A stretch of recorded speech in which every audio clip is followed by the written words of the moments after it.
I thought my boyfriend was working late. Turns out he had a whole other apartment and a whole other life. If you had asked me a year ago how my life was going, I would have told you I had it all figured out. Great job, solid circle of friends, and most importantly, a partner who everyone described as perfect. Responsible, dependable, the type of man your parents love and your friends secretly envy. His name is Mark. We'd been together for 4 years when all this began. 2 of those years were spent living together in a quiet little suburb outside the city.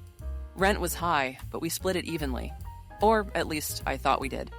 Mark worked in finance. He had one of those jobs that people nod knowingly at but don't really understand.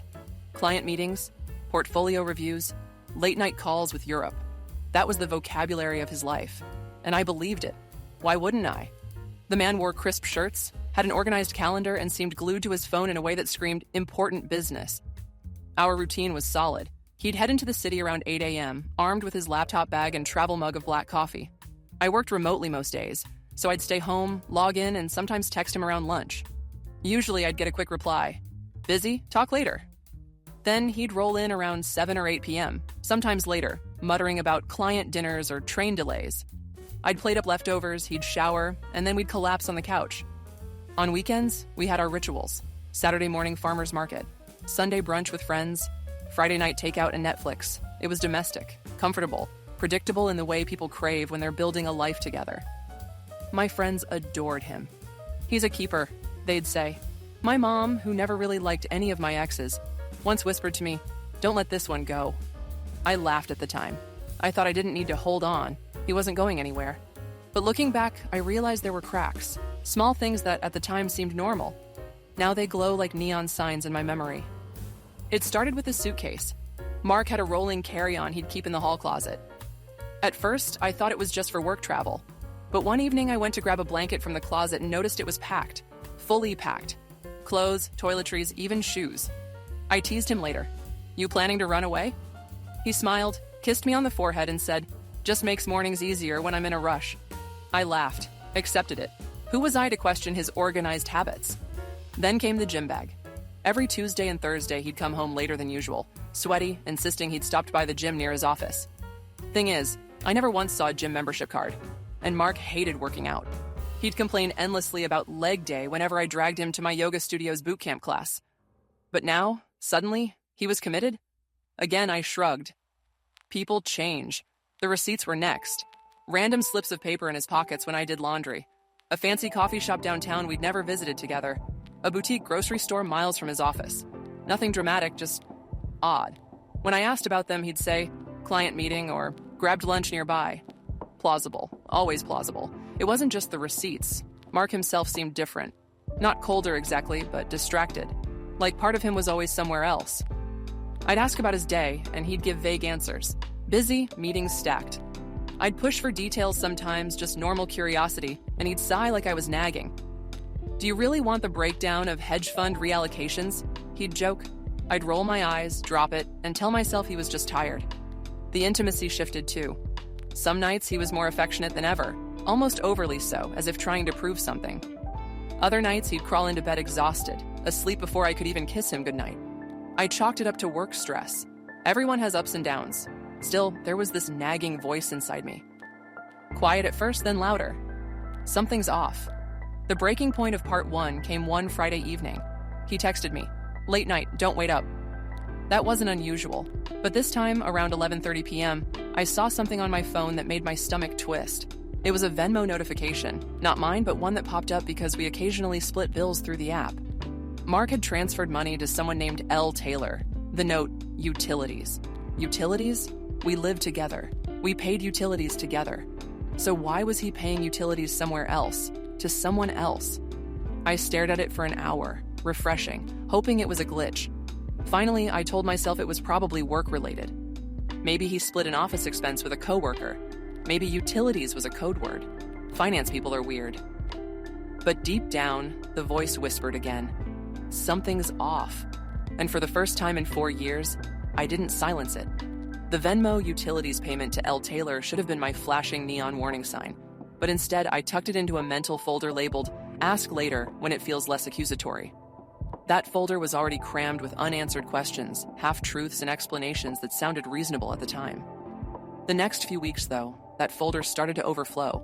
A week after the Venmo thing, we had plans for dinner with my sister and her fiancé. Nothing major, just a casual Italian place near our house. Mark texted me an hour before, "Can't make it, work emergency." I believed him. Of course I did. But then, while sitting across from my sister twirling pasta on her fork, she tilted her head and asked, "Does Mark always wear cologne to late meetings?" I blinked. "What do you mean?" She leaned in, lowering her voice. "I hugged him when you two came in and he smelled intense. Like he'd just bathed in it. Not bad, just noticeable." I brushed it off, laughing. Maybe he's trying to impress his clients. But later, when I drove home alone, her words looped in my head. Mark never wore cologne for me. Our bedroom had a dresser we both used, my side overflowing with sweaters, his neatly folded with button-ups. One Saturday morning, I was putting away laundry when I noticed something strange. One of his drawers had a small lock. We weren't the lock and key type. His phone didn't even have Face ID set up. He always said, "What's the point? You already know my passcode." So seeing that locked drawer gave me pause. When he came home, I asked lightly, "What's in the locked drawer?" He didn't miss a beat. "Old tax papers? Boring stuff." I nodded, but my chest tightened. Because boring stuff doesn't need a lock. Mark lived by his calendar. Everything went in there. Meetings, dinners, even reminders to call his mom. We shared access so we could plan our lives more easily. Then slowly, gaps started to appear. Whole evenings marked busy with no explanation. Weekends with random meeting downtown. When I asked what they were, he shrugged. Internal reviews? Nothing you'd care about. Once, when he left his laptop open, I glanced at the calendar. The busy events had no invitees, no details, just blocks of time. I told myself not to snoop further, that trust meant not digging, but trust felt shakier by the day. Remember that supposed gym routine? Well, curiosity got the better of me. One Thursday, when he said he'd be home late from the gym, I decided to surprise him. I called the gym near his office. "Hi, can you confirm if a Mark Lewis has a membership there?" The guy checked. "Sorry, no one by that name." I hung up, my pulse pounding.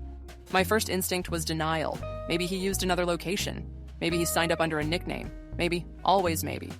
But maybe was starting to sound a lot like lie. The final straw of part 2 happened in the dumbest way. Mail. Mark usually grabbed the mail before I could, but one Tuesday he was stuck late, so I checked the box. Among the bills and catalogs was an envelope addressed to him, but not to our address. It had been forwarded.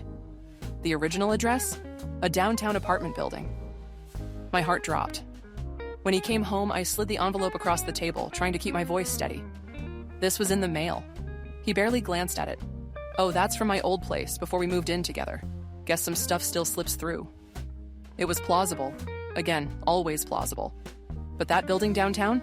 We'd never lived there together. He'd never mentioned it. I wanted to press harder, to demand details. But I didn't, because part of me was scared of the answer. That night, lying awake, I admitted something to myself. I was scared to know the truth. Because if I knew, I couldn't unknow. And if I confronted him, there would be no going back. But the gut feeling was undeniable now. The Venmo utilities, the cologne, the locked drawer, the fake gym, the forwarded mail. Piece by piece, the puzzle was forming a picture.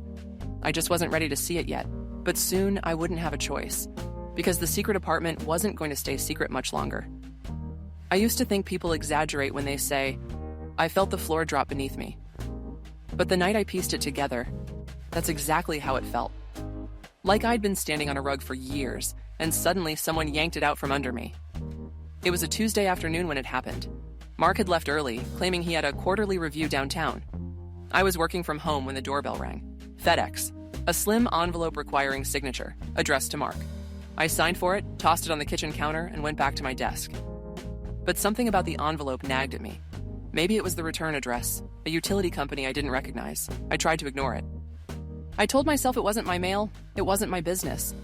But after an hour of the envelope sitting there like a glowing ember, I cracked. I slid a finger under the flap. Inside was a bill, addressed not to our home, but to that same downtown apartment building I'd seen on the forwarded mail weeks earlier. The unit number was listed, clear as day, and the balance? Paid. Autopay set up under Mark's name. I sat there staring at it, the words blurring. My hands shook. This wasn't old mail. This wasn't a forgotten account. This was current. This was active. Mark had another apartment.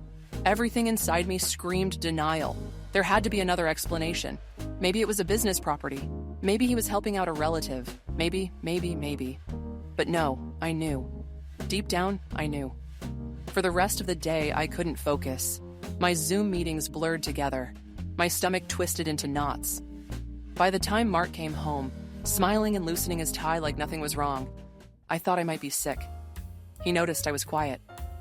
"Rough day?" he asked. I forced a smile. "Yeah, just tired." And then I hated myself for lying to a liar. That night, I lay awake listening to his breathing. Every inhale, every exhale, felt like proof of betrayal. I stared at the ceiling and wondered, what's in that apartment? Who's in that apartment? At 3 a.m., I made a decision. I was going to find out. The next day, while Mark was at work, I called the utility company, pretended to be him. I gave his name, the unit number, the address. The rep confirmed the account details, casually mentioning the auto-pay card ending in digits I recognized. His personal credit card. No business cover, no relative. This was his. I looked up the building online. Luxury apartments, glass facade, rooftop pool, 24-hour concierge. Monthly rent? Astronomical. Far more than he could reasonably afford on top of our place, unless he wasn't paying all of ours. I sat there, staring at the building's glossy photos on my screen, and felt bile rise in my throat. I didn't plan it. I swear I didn't. But 2 days later, when Mark claimed he had another late gym night, I got in my car and drove downtown. I parked a block away from the building, heart pounding like I was in a bad movie. For 2 hours, I watched the entrance. People came and went, nothing. And then, at 8:47 p.m., I saw him, Mark, my Mark, walking up the steps like he'd done it 100 times. A duffel bag slung over his shoulder. He swiped a key fob, the door clicked open, and he disappeared inside. I couldn't move, couldn't breathe. He wasn't at the gym. He wasn't at a meeting. He was at his other apartment. I drove home in silence. My fingers dug into the steering wheel so hard they ached. When he came back hours later, smelling faintly of that cologne again, he smiled and said, "Good workout tonight." I just nodded. My voice wouldn't work. Inside, though, something cracked. Because now I wasn't just suspicious. I wasn't just guessing. I knew. And soon I was going to confront him. But not before I saw exactly what or who he was hiding in that secret apartment. By the time I confirmed the existence of the apartment, my world felt like it was suspended in two realities. The one where Mark was still my partner, the man everyone admired, and the one where he was a stranger hiding a life behind closed doors. I couldn't keep both versions alive anymore. I had to know. I told myself I wasn't going to be reckless. I wouldn't scream, wouldn't accuse without proof. I'd get answers, concrete ones, before I confronted him. That Saturday, I lied. I told Mark I had brunch with friends, then a day trip with my sister. He kissed me goodbye, distracted, his phone buzzing in his hand. As soon as he left, I grabbed my keys and drove downtown. The building loomed above me, glass glinting in the sun, impossibly sleek. Everything about it screamed money, privacy, exclusivity. I felt sick even walking up the front steps, like I was trespassing into a life that wasn't mine. At the front desk, the concierge greeted me politely. I froze. What was I supposed to say? That my boyfriend might live here in secret? That I wanted to see if his name was on a lease? Instead, I stumbled over some excuse. I think I left my phone in my boyfriend's unit yesterday. Mark Lewis, Unit 14B. The concierge's eyes flickered with recognition. Mr. Lewis? Yes, he's listed. My stomach dropped. Confirmed. The concierge hesitated, then said, "I can't let you up without his permission." I nodded, mumbling thanks, and walked away. But I didn't leave. I lingered across the street, heart hammering, watching. Hours passed. I sat in my car, sipping lukewarm coffee, trying not to implode. Around 4 p.m., I saw him, Mark, strolling casually out of the building, sunglasses on, looking like a man without a care in the world. He hailed a cab and disappeared into the city. My chance. I darted back across the street, back into the lobby. This time I didn't go to the concierge. I waited until a resident swiped in, slipped behind them, and caught the elevator before anyone could stop me. My heart thudded so hard I thought I might faint. The elevator chimed at the 14th floor. I stepped out into a quiet, carpeted hallway. My palms were slick with sweat as I walked toward 14B. And there it was, his door. I didn't have a key, but when I tried the knob, I nearly collapsed. It was unlocked. I pushed it open slowly, bracing myself. The first thing I noticed was the smell. Clean linen, faint perfume, nothing like our home. The second thing I noticed was the decor. It wasn't Mark's style, not the muted minimalist tones he'd insisted on for our shared place. This was warmer, softer, a vase of fresh flowers on the counter, throw pillows in pastel shades, a framed print of a city skyline. It wasn't just his apartment. Someone lived here. I walked through in a daze. The living room. The kitchen stocked with groceries I didn't buy. A bedroom with clothes strewn across a chair. Some his, but some clearly not. A woman's sweater, a pair of heels, and then the bathroom. 2 toothbrushes, side by side. My knees nearly buckled. I wandered into the bedroom, sat on the edge of the bed, and stared at the nightstand. On it was a photo frame. My stomach flipped when I picked it up. Mark, smiling, his arm around a woman I'd never seen before. They were on a beach, laughing. The frame wasn't hidden. It wasn't tucked away. It sat proudly like it belonged. I dropped it, my breath ragged. This wasn't just an affair. This was a relationship, a whole life. I don't even remember making the decision to stay. But I did. I sat there, shaking, waiting, until I heard the jingle of keys hours later. The door opened. Voices. Laughter. Mark walked in, with her, the woman from the photo. They froze when they saw me. His face went white. Hers went pale. "Alex, what are you?" he started, but I cut him off, my voice shaking but sharp. "Utilities, the cologne, the fake gym, the locked drawer, this, all of this. How long, Mark?" He stammered, words spilling out. "It's not what you think." I laughed, bitter and raw. "Not what I think? I'm sitting in your second apartment with your second life. What else is there to think?" The woman shifted uncomfortably, clearly blindsided. Or maybe not. Maybe she knew about me all along. I couldn't even look at her. Mark reached for me, but I stepped back. "Don't," I hissed. The silence stretched, heavy and suffocating. Finally, I said it. The words I never thought I'd say. "We're done." And then I walked out. The hallway blurred as I stumbled toward the elevator. My vision tunneled, my chest tight. When I hit the street, the noise of the city felt deafening, overwhelming. I'd gone looking for proof. I'd found it. More than I ever wanted.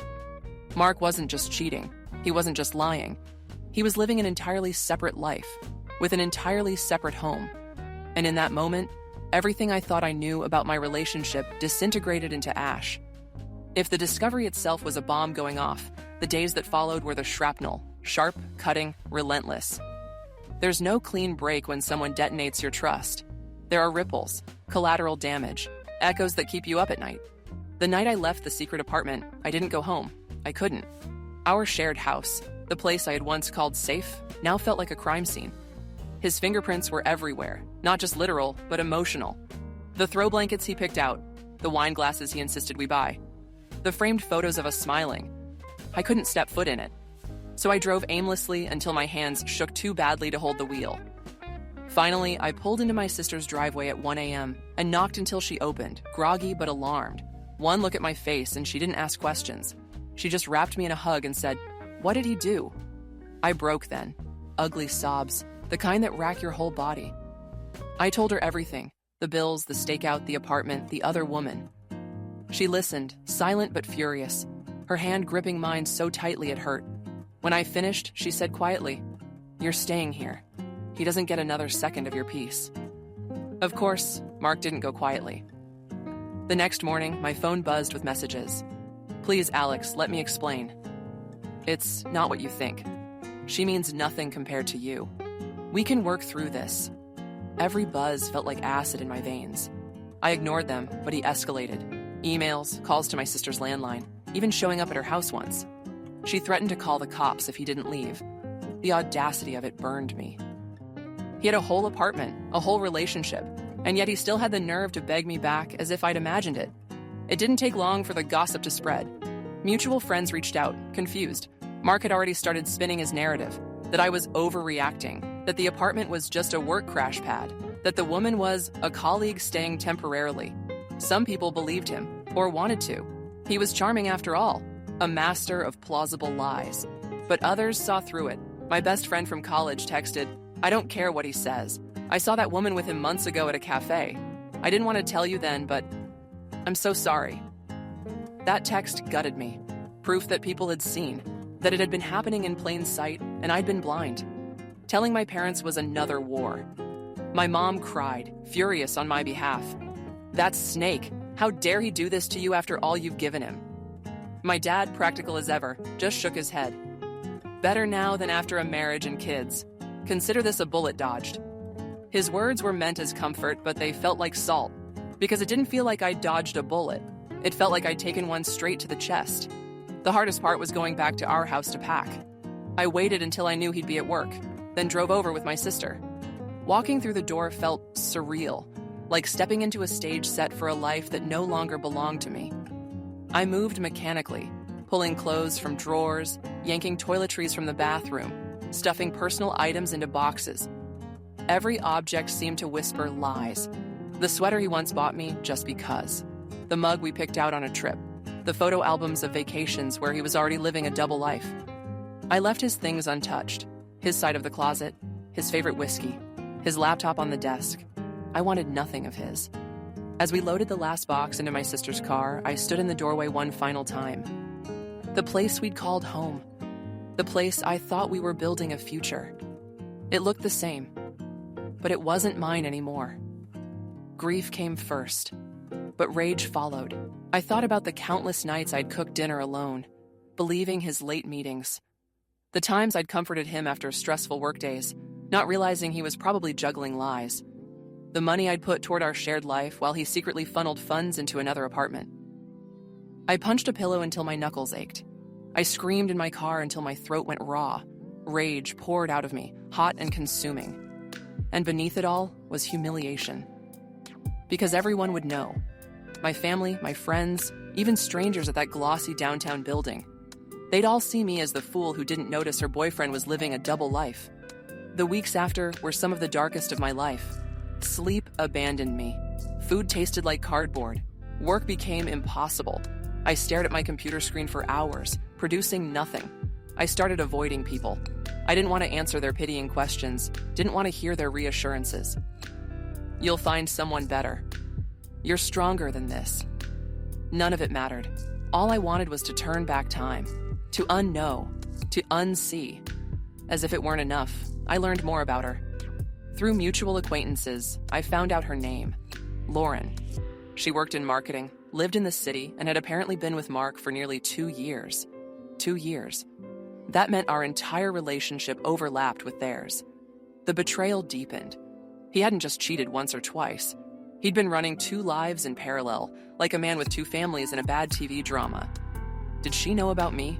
That was the question that haunted me. Did she know I existed, or had he lied to her too? I never reached out. I couldn't. The thought of speaking to her, of hearing her side, was too much, but the not knowing gnawed at me. The true breaking point came when I got a message from an unknown number. It was Lauren. "I'm sorry, I didn't know." My hands shook as I read it. She explained that she'd thought he was single, that he'd told her I was just a roommate, that he was working on moving out. She was devastated too. We exchanged a few messages. Her pain mirrored mine. 2 women, blindsided by the same man, living parallel betrayals. It didn't make me feel better. If anything, it made it worse, because it confirmed what I already knew. Mark wasn't just lying to me. He was lying to everyone. I blocked his number after that, blocked his emails, told mutual friends I didn't want updates. I needed a clean cut, or I'd bleed out forever. It was brutal. It felt like ripping off my own skin.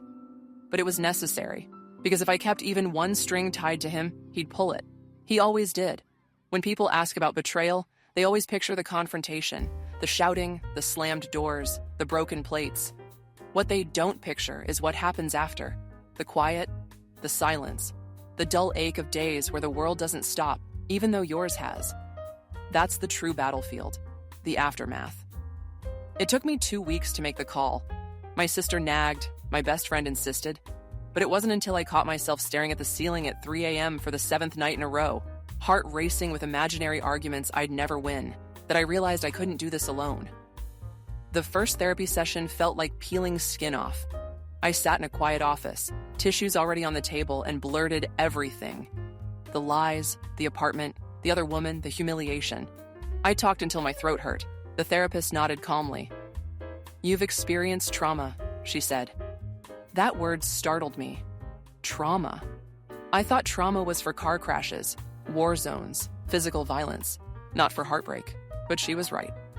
This was trauma, the kind that rewires your brain, makes you doubt reality, turns every instinct into a suspect. Week after week, we dug. She made me journal, made me write letters I'd never send. Letters to Mark, letters to Lauren, letters to myself. Some were furious. How dare you lie to me for years? Some were grieving. I miss the person I thought you were. And some were small glimmers of hope. I'm still here. I survived. It wasn't quick. It wasn't pretty. But therapy gave me language for the pain. And when you can name something, it stops feeling like it owns you. The practical side was hell too. Mark and I had joint bills, a shared lease, even a couple of joint savings accounts. I spent hours on the phone with banks, explaining, clarifying, begging them to remove me from accounts tied to his name. One credit card company refused at first, claiming I was responsible for charges. Charges I hadn't made, dinners at fancy restaurants I'd never eaten at, purchases from stores in neighborhoods I never visited. I fought tooth and nail, sent affidavits, filed disputes, and every form I filled out felt like another slap in the face, proof that he lived another life while smiling at me across the dinner table. Eventually, with persistence and help from my dad, who's a stickler for paperwork, I got my name cleared. But the process left me exhausted. It wasn't just emotional betrayal, it was financial landmines everywhere I stepped. The social circle split. Some stayed firmly by my side. They brought food, sat with me through long nights, listened without judgment. Those people became my chosen family. Others drifted. Or worse, they believed him. I heard through the grapevine that Mark told people I was paranoid, that I'd misinterpreted his apartment as something scandalous when it was just a place to crash. Some nodded along because it was easier to believe than the messy, ugly truth. That cut almost as deep as his betrayal. To realize that some people you thought were friends preferred his polished lies over my raw pain. But in the end, it clarified something. Real friends don't need perfect explanations. They believe you because they know you. And I'd rather have 5 real ones than 20 who only believe what's convenient. I swore I'd never date again. For months, the idea made me nauseous. Every man looked like a potential liar. Every smile looked rehearsed. Every "how was your day" sounded like an audition for the role of my next betrayer. But time is strange. It dulls sharp edges. A year later, I let a friend convince me to try a dating app. The first few attempts were disasters. I grilled men about their jobs, their schedules, their apartments. One guy laughed, saying, "You sound like you're running a background check." He wasn't wrong. I was. Another date ended abruptly when his phone buzzed and I caught myself leaning to see the screen, desperate to catch him in a lie. He hadn't even lied yet, but I was already preparing for it. I deleted the app again, realized I wasn't ready. And that was okay. Healing doesn't follow a timeline. For the first time in years, I lived alone.